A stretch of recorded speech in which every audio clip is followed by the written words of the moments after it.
Well, taking that 2004 Olympics and using that headline you mentioned as a barometer, as we go back and just learning about the women's wrestling movement, those early world championships, instead of an outstanding wrestler award, they gave the most beautiful wrestler award. They gave kitchen appliances. And so you take Yes. that all the way to where we are now in the unique position you are. You take a hyper masculine sport, and now you're the head national team coach for the men's and women's. That's a big step. I don't know if it seems that way to you, but do you think people understand the scope of how far we've come in the position you're in?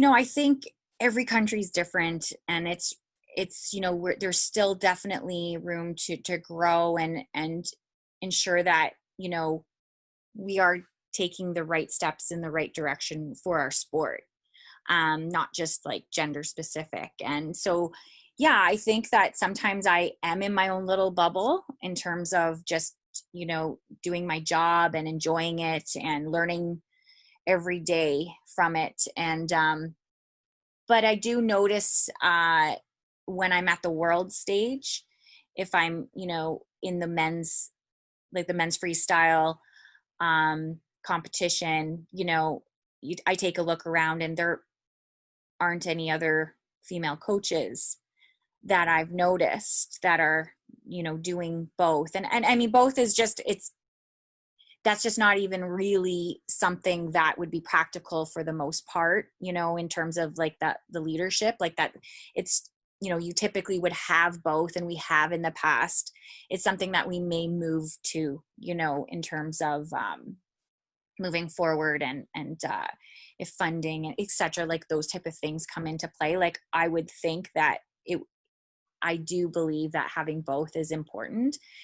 However, if I was to be just the men's coach, for instance, what would that look like? And that would be a huge step. And I think that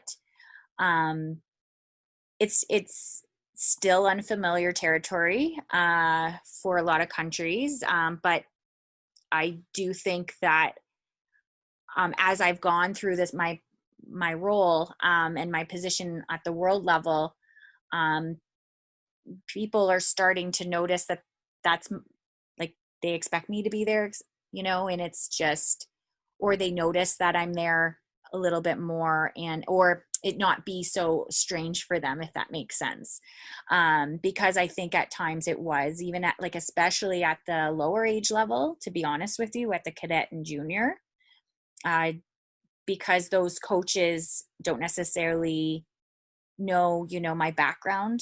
Whereas I find at the senior level, they do, because, it wasn't that long ago I was an athlete. So, I hope that, there's just that mutual respect amongst the group. And I do feel for the most part, I've met some great leaders and coaches throughout our sport on the men's side and the women's side.